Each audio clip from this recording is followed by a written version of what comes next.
Olá pessoal, bem-vindos a mais uma entrevista com o especialista. Hoje eu tenho o prazer de receber aqui o Ian Sintra, psicólogo do esporte. O Ian tem uma experiência vasta aí com diversas modalidades esportivas no alto rendimento, atletas aí de nível olímpico, nível de seleções nacionais. E a ideia é discutir um pouco com você hoje a respeito do mindfulness, entender um pouco o que que é isso e qual que é o papel dele dentro do esporte, né? Então, primeiramente, bem-vindo e obrigado pela sua disponibilidade. Poxa, é um prazer estar aqui conversando com você. Gosto muito de falar sobre isso, sobre psicologia do esporte e as diversas técnicas e ferramentas que a gente tem usado atualmente. O mindfulness, ele muitas vezes é traduzido como exercício de atenção plena, né? Então, muitas vezes as pessoas entendem o mindfulness como a famosa meditação, e não deixa de ser a mesma coisa, mas muitas vezes o mindfulness, eu sinto que ele é até um pouco julgado, porque a meditação traz toda uma ideia de filosofia, às vezes uma filosofia zen e etc e tal. E aí acaba se perdendo um pouco desse teor mais prático, mais científico que realmente existe por trás do mindfulness, né? Então, hoje em dia, a gente tem o entendimento de que a gente não pode controlar os nossos pensamentos, sentimentos e sensações. Antigamente, a gente vinha muito com essa ideia de controle os seus sentimentos, blinde a sua cabeça, controle os seus pensamentos. E a gente foi percebendo ao longo do tempo que isso vinha gerando muito mais receio e frustração por parte dos atletas do que o sucesso em si. Por quê? Porque apenas uma pequena estatística dos atletas realmente tinham essa capacidade de praticamente blindar a sua cabeça de qualquer outro tipo de pensamento. A grande maioria dos atletas, naturalmente, vão ter uma série de pensamentos, sentimentos e sensações, mesmo durante o jogo, mesmo naquele período pré-jogo. Então, o atleta entender que naturalmente ele terá pensamentos, sentimentos e sensações, e que ele não tem que ficar lutando contra isso, deixa as coisas muito mais fáceis. Mas a verdade é que existe sim uma necessidade do atleta se concentrar na sua tarefa, na sua técnica, na sua movimentação, na estratégia de jogo, né? Então, para que ele consiga manter o seu foco naquilo que é importante, existem alguns exercícios para gerenciar esses pensamentos e sentimentos. E o mindfulness é um desses grandes exercícios. Então, pode falar. Não, acho que era um pouco isso, quer dizer, tentar entender como que isso é feito, né? Quer dizer, de fato, ele é uma. A gente tem várias técnicas que são usadas na psicologia do esporte, né? Aham, E talvez aham. um dos pontos mais importantes de ação do psicólogo do esporte é isso, quer dizer, é fazer com que a pessoa consiga, por exemplo, o tenista consiga se concentrar quando ele perde 3 sets seguidos, 3 games Sim. seguidos, é o jogador de vôlei se concentrar quando ele perde 4 pontos, 5 pontos seguidos, né? É o Isso. atirador que de repente faz um tiro ruim, não pode errar o seguinte, né? Então, assim, Isso. como que é feito esse treinamento? Quer dizer, na prática, acho que deu para entender um pouco o que que é, qual que é Boa. a ideia Legal. do mindfulness, né? Mas como é que ele funciona na prática? Aquela pessoa fala, não, eu quero trabalhar isso. Como é que funciona isso? Boa. Legal. É interessante que para ela começar a sua prática, ela busque um lugar mais silencioso e tranquilo. Por quê? Porque no início ela vai estar aprendendo a gerenciar esses estímulos externos. Então, se você entra num ambiente menos invasivo e aversivo, vai ser mais fácil para começar essa prática. Depois que você já tem muita prática, você vai conseguir praticar o mindfulness, se manter concentrado naquilo que você quer, em qualquer ambiente, tá? Por mais barulhento que seja, até porque um atleta dentro de quadra vai ter milhões de estímulos externos querendo tirar sua concentração. Então, o atleta pode se colocar num ambiente tranquilo, numa sala dentro do centro de treinamento, embaixo de uma árvore, dentro do seu próprio quarto, sentado numa cadeira, né? É possível praticar sentado, é possível praticar deitado, é possível praticar em pé. Muito ali da filosofia do Mindfulness fala para se sentar, né, numa posição tranquila, manter a coluna ereta. E por que isso é importante, né? Quando a gente está sustentando a nossa coluna, e não necessariamente sem nenhum tipo de apoio, porque eu sei que algumas pessoas têm muita dificuldade, mas se você se colocar numa cadeira, né, ereto, mesmo com o apoio das costas, tentar evitar encostar a cabeça, manter minimamente a sustentação da cervical.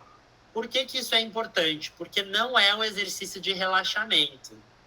Apesar de você ter alguns módulos dentro do Mindfulness, algumas estratégias com o objetivo de relaxamento, a gente não pode confundir. Porque, na verdade, você está fazendo um trabalho aqui, um exercício de atenção plena. Então, pode sentar num lugar confortável, mas com a coluna ereta e com a sustentação da cabeça. A gente pode apoiar as mãos ou em cima das pernas ou com os dedos cruzados em cima aqui do nosso colo e os pés apoiados no chão. Isso é muito importante porque um dos principais exercícios de mindfulness, você vai ter que sentir todo esse contato do teu corpo com a superfície, tá? E aí, qual vai ser a grande sacada? A gente sempre vai escolher uma âncora. Qual é a ideia da âncora, né? Por que é essa metáfora? Se a gente pensar num navio, a âncora é que faz com que o navio não fique à deriva. Ela vai dar uma sustentação para esse navio. Então, a nossa âncora vai ser o quê? Vai ser onde a gente vai direcionar o nosso foco de atenção. O que normalmente a gente utiliza para começar? A nossa própria respiração. Então, um dos grandes pilares do Mindfulness é que a gente esteja com a nossa cabeça no momento presente, no aqui e agora. Então, basicamente, eu vou estar nesta posição, com os braços em cima do meu colo, coluna ereta, os pés no chão. Pode fazer tanto de olhos fechados quanto de olhos abertos. E existe uma técnica que a gente olha, né, de olhos abertos, mas a gente olha para baixo. Como se você não focasse a sua visão em nada, você deixasse a sua visão solta, simplesmente olhando para baixo. Algumas pessoas têm mais facilidade de olhos fechados, porque isso tira o estímulo visual, e outras de olhos abertos. E eu vou direcionar o meu foco de atenção para a minha respiração. Então eu vou perceber o ar entrando pelo meu nariz e o ar saindo suavemente entre os meus lábios. Vou continuar focado nessa respiração. Eu vou percebendo se esse ar está frio, se esse ar está quente. Eu vou percebendo se tem cheiros envolvidos. Eu vou percebendo qual é a sensação que eu tenho durante a minha respiração. Mas eu mantenho o foco no momento presente, na minha respiração. Aí eu posso começar a focar nos meus pés. Qual é a sensação dos meus pés? Os pés estão frios, os pés estão quentes, eu estou descalço, eu estou com calçado nos meus pés. Qual é a sensação de contato com o solo? Ou seja, percebam, eu vou mantendo o meu foco aonde eu quero intencionalmente. O que vai acontecer no meio dessa prática? Vão vir os pensamentos intrusos, né? Então, eu tô lá no meio do foco da minha respiração, eu vou escutar um barulho aqui em casa, ou algum barulho da rua, ou algum barulho de algum bicho. Naturalmente, o meu foco vai para esse estímulo. Então, nossa, esse barulho é de um passarinho. Será que esse passarinho está perto ou longe? Ao invés de eu ficar julgando, nomeando, condenando, prendendo a minha atenção nesse estímulo, eu simplesmente volto o foco para a respiração. O ar entrando, a sensação desse ar, o ar saindo. Aí eu tô lá nos meus pés. Tô nos meus pés, percebi os meus pés, consegui manter o meu foco. Agora eu vou subir o meu foco para as minhas panturrilhas. Como é que tá minha panturrilha? Tá mais tensa, tá mais solta? Opa, vem um novo pensamento intruso. Vem o pensamento de, nossa, mas tá chato isso aqui é muito devagar. Será que eu vou conseguir manter essa prática? Natural vira o pensamento, não se prende a ele, não fica julgando. Respira, deixa ele embora e volta o foco para as minhas panturrilhas. como é que está a sensação da minha panturrilha, eu estou de calça, eu estou de bermuda, qual é a sensação da pele em contato com o tecido. E eu vou subindo o foco pelo meu corpo, gerenciando esses pensamentos e sentimentos que vão vir, sem me prender a eles. Deixe eles irem embora suavemente do jeito que eles vieram. Pô, Ian, mas e como é que é o final dessa prática? Hoje em dia, existem vários aplicativos de celular. Então, qualquer pessoa com celular vai entrar aí no seu Google Play, no seu Apple, e vai conseguir buscar lá mindfulness ou meditação. E vai aparecer uma série de aplicativos onde você baixa no seu celular e eles são muito autoexplicativos. Eles têm lá, comece por aqui, módulo 1, primeira prática, e você vai seguindo essa meditação, esse mindfulness guiado. E é muito interessante, porque ele vai trazer várias estratégias e técnicas para você ir trabalhando esta prática. E onde que você quer chegar no final? No atleta, né? Quer dizer, no fim, o que o atleta quer é fazer o ponto, né? Quer dizer, é isso que ele quer. Isso, Como é que perfeito. o mindfulness vai ajudar isso?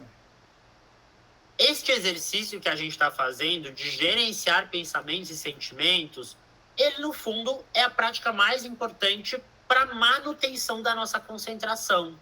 Porque, diferente do que muitas pessoas pensam, que um atleta de alta performance tem que manter ou consegue manter o seu foco 100% dentro de quadro o tempo todo, às vezes ele está até dentro de quadro, mas os pensamentos não são funcionais. Ele está pensando no erro do ponto anterior, ou ele está pensando em coisas externas, ou ele está pensando nas consequências do próximo erro. E o atleta, ele quer estar focado naquela tarefa, o que eu tenho que fazer para executar bem feito a minha ação. Para eu acertar a bola na cesta, para eu acertar o meu chute, para eu acertar minha batida de pênalti, e assim por diante.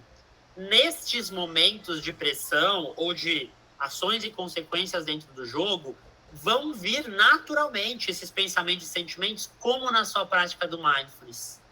E aí, você vai fazer o quê? Ter o seu cérebro treinado para este exercício, para essa prática de vai vir o pensamento negativo, você deixa ele embora e foca novamente na sua âncora, que no caso é a minha ação técnica dentro do jogo, a minha ação tática, a minha movimentação, a técnica do meu arremesso, a técnica da minha batida na bola. Então, ele vai conseguir gerenciar esses estímulos que vão envolvendo a sua cabeça, o seu foco e concentração dentro de jogo. Legal. O gerenciar, você diria que é o quê? Deixar aquele pensamento externo, intruso, como você chama, vir, vamos dizer, entre um ponto e outro, mas saber com que ele vai embora e voltar para o foco principal na hora que o ponto vai valer, né? Perfeito. O gerenciar é esse deixar vir e deixar embora. Ou se ele está ali, você conseguir tirá-lo para colocar outro pensamento ali, ocupar aquele espaço com um pensamento funcional, né?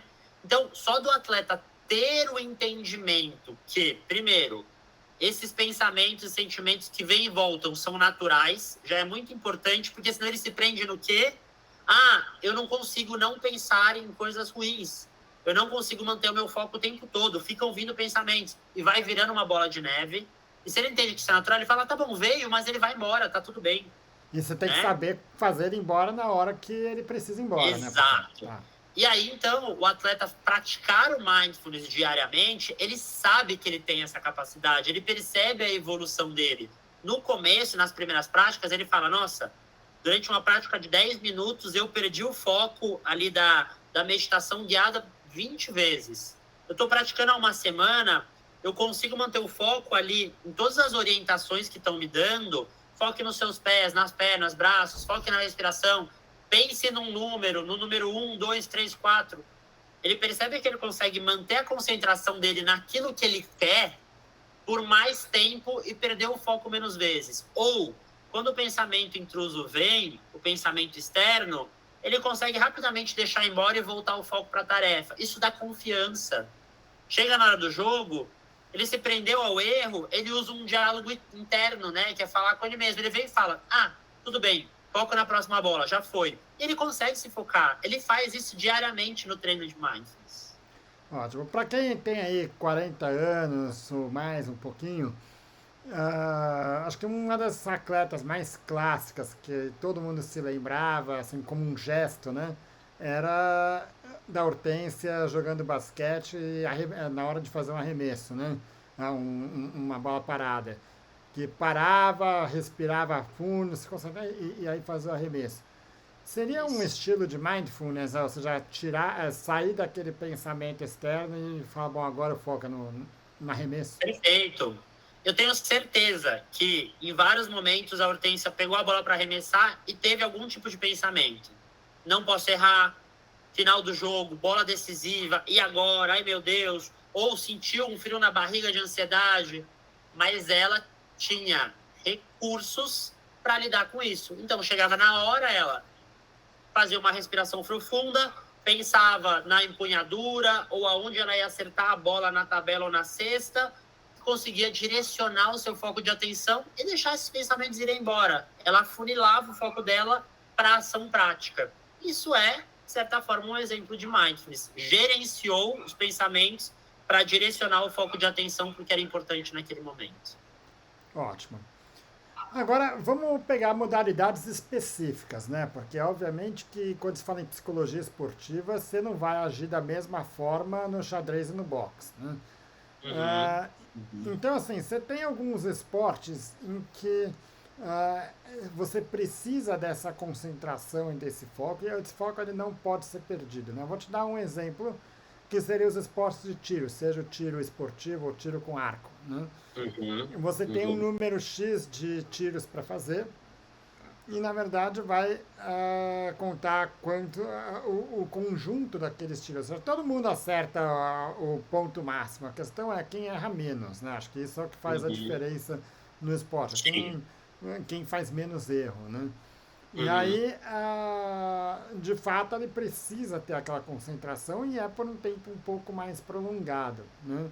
Ou Uhum. eventualmente ele pode fazer uma pausa, porque ele tem um tempo determinado para fazer um número certo de tiros. Ele pode parar um pouquinho e deixar a coisa acalmar um pouco ali, né?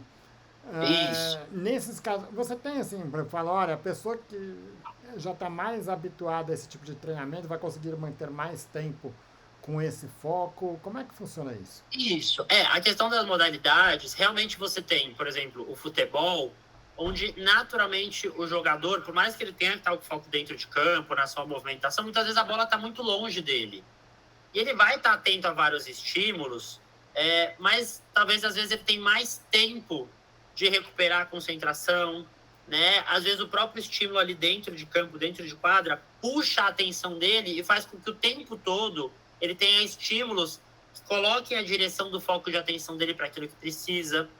Mas vai ter algumas modalidades, como o exemplo que você deu do tiro com arco, tiro esportivo, onde o atleta tem um período onde ele tem que estar totalmente concentrado e um período onde ele fica aguardando. E este período onde ele aguarda, muitas vezes, é o momento onde vai vir uma série de pensamentos. E se ele não tiver estratégia para gerenciar, ele vai ter a dificuldade de voltar 100% do foco para o momento do tiro. Quer dizer, deixar Então, aquele se... momento vir, né? Quer dizer, tem que deixar essa percepção Isso. vir e não tentar evitar ele a qualquer custo. Né? Exatamente.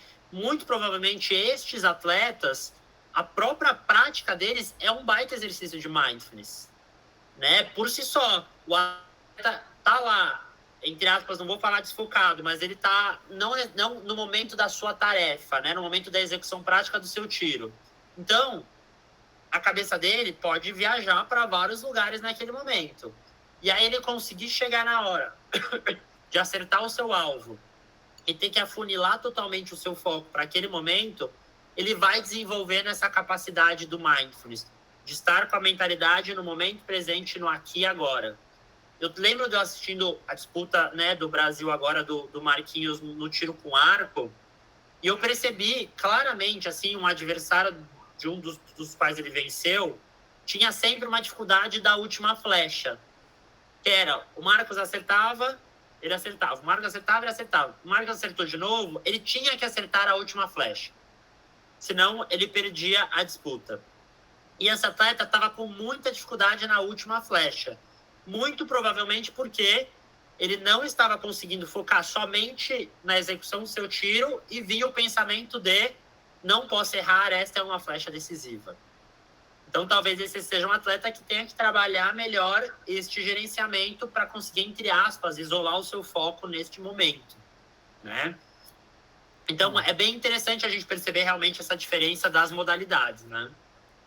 Legal. A gente tem um outro exemplo que, já que estamos saindo de Jogos Olímpicos, vamos botar o nome que todo mundo vai saber quem é, que é a Raíssa Leal, que o clássico, todo mundo sempre fala dela, ela entrando para fazer a sua volta, escutando música e mais focada talvez na música do que no skate em si.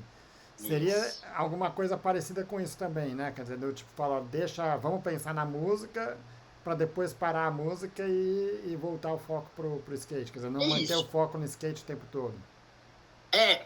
Certamente, né, ali na hora dos movimentos, ela teve que direcionar o foco de atenção para algum estímulo específico para executar aquela manobra. Então, não é que ela pense em toda a técnica específica, muito provavelmente ela ia fazer lá um movimento, ela pensava, empurra o calcanhar, que é o que ela precisava para jogar o skate. Depois ela pensava, tuta o bico, ou algo do tipo. Só que durante esse período, entre as execuções das manobras, ter a música é uma maneira de manter a sua cabeça ocupada com algum estímulo e evitar com que venham esses pensamentos intrusivos externos. Então, é isso. Os atletas vão desenvolvendo seus recursos. Mas muitas modalidades você não vai ter essa opção, né, de ouvir música. Ou não é uma modalidade que fica necessariamente puxando o seu foco o tempo todo. Então, o atleta vai ter que ter muita capacidade de gerenciar esse tempo ocioso ou esses pequenos intervalos onde o foco pode ir embora e você tem que trazer o foco de volta. Ótimo. Esses exemplos específicos que a gente deu, a gente não sabe se eles usaram algum treinamento de mindfulness específico ou não, né? Mas a Uhum. impressão que me dá quando você fala tudo isso é que de fato é uma estratégia que muitos, se não todos, os atletas acabam utilizando e que talvez exista de fato um treinamento para isso, quer dizer, ou seja, o treinamento do mindfulness que pode ajudar nesse aspecto, não é que mas você pode fazer isso daí sem ter um treinamento para isso. Basicamente seria isso. Isso, você vai perceber que algumas modalidades exigem o mindfulness, que seria a atenção plena, manter a cabeça no aqui e agora, gerenciando os pensamentos, e outras modalidades, nem tanto. Então, óbvio que em ambos os casos, o treinamento específico vai ajudar muito, mas tem algumas modalidades que se o atleta não treinar esta atenção plena, ele vai ter muito mais dificuldade. Por quê? Porque fica muito tempo, né, com esses estímulos externos que podem tirar o seu foco e ele não consegue manter o foco dentro de quadro ou dentro de campo e ele vai ter que aprender a ter as suas próprias estratégias. Isso vai vir de um treinamento. Legal, legal. Acho que, vamos dizer, muitos atletas usam isso sem nunca ter ouvido falar na palavra mindfulness, muito provavelmente, né? Muito provavelmente, como hoje em dia é cada vez maior o número de atletas que estão treinando intencionalmente. Entenderam que existe essa técnica, ou o profissional de psicologia trouxe a técnica, e eles têm colocado em prática diariamente. Legal, legal. Bom, acho que se a gente for resumir aqui, quer dizer, até pensando do lado, vamos dizer, como a gente, como médico do esporte, né, ouvindo isso, é interessante porque assim, a gente vê muitos psicólogos eventualmente vindo com técnicas, uma técnica, outra técnica, né? E a prática quer dizer, acho que a primeira coisa que ficaria para quem chegou até aqui é que essa é uma técnica, né? Então, tem pessoas que se adaptam melhor a essa técnica e pessoas que se adaptam melhor a outra. Então, é uma alternativa que tem, acho que para quem se interessou é sempre válido fazer, deixar experimentar, deixar entender o que é isso. E saber que tem hora que vai valer e falar, isso não é para mim, vamos tentar alguma coisa diferente, né? Isso, não tem fórmula mágica, né? Somos todos seres humanos com as suas diferentes características, facilidades, dificuldades. Então, eu gosto de dizer que na psicologia a gente fornece para o atleta uma caixa de ferramentas. E a gente trabalha com o atleta para que ele tenha a autonomia, a partir do seu autoconhecimento, de saber qual ferramenta ele vai utilizar em qual momento, aquela que melhor funciona para ele. Então, lógico que dentro do acompanhamento, com o psicólogo, treinador, fisioterapeuta, médico, a gente vai poder traçar junto com esse atleta um planejamento do que ele vai usar, quando ele vai usar, de que forma ele vai usar. Mas nada mais interessante do que o próprio atleta entender, dentro da sua autonomia, qual ferramenta ele utiliza em qual momento. Seja uma técnica de respiração diafragmática, uma técnica de visualização, técnica de autofala, diálogo interno, ou seja, uma técnica de mindfulness, por exemplo. Ótimo. Acho que na medicina esportiva, acho que quem está aqui vendo esse vídeo, basicamente são atletas ou pessoas que são interessadas pelo esporte, são pessoas que estão envolvidas de alguma forma com o esporte, né? E isso que você falou, a gente como médico de esporte, a gente vê isso em todas as áreas da medicina esportiva, né, ou de áreas relacionadas. Então, é quase como aquela coisa, olha, o nutricionista que trabalha com nutrição vegetariana, mas que não consegue ver que aquela nutrição não é o que o atleta está buscando, é que funciona bem para aquele atleta, né? É o fisioterapeuta que de repente é especialista em pilates e o atleta não se dá bem com aquilo, né? Quer dizer, não é, ou seja, não sabe trabalhar as alternativas, né? E a psicologia é muito isso, né? Quer dizer, infelizmente a gente vê muito psicólogo que fala, olha, eu trabalho com tal tipo de abordagem, né? Quer dizer, a abordagem tem que ser, vamos dizer, o paciente, a técnica tem que se encaixar no paciente, não o paciente se encaixar na técnica dele, né? Isso. Eu gosto muitas vezes de dizer que os bons profissionais não são aqueles que têm o conhecimento de todas as técnicas, mas são aqueles que melhor sabem adaptar a técnica, a estratégia, a ferramenta ao perfil daquele atleta, ao momento daquele atleta, à necessidade daquele atleta. Então não adianta você saber todas as técnicas, ferramentas, teorias, se chega na hora da prática você quer vender um formato pronto, sendo que para uma pessoa vai funcionar muito bem e para outra nem tanto. Então, é muito importante que o profissional tenha esse feeling realmente de, além de conhecer, ter o conhecimento, conseguir ajustar isso às necessidades e características de cada um dos atletas, dos indivíduos em si. Legal, acho que estava bem dentro do que a gente queria, acho que deu para entender bem aí um termo que muita gente, acho que quase qualquer atleta já ouviu falar, mas muitos poucos sabem o que é, né? Isso. Queria te agradecer aí. Vamos lá, pode falar.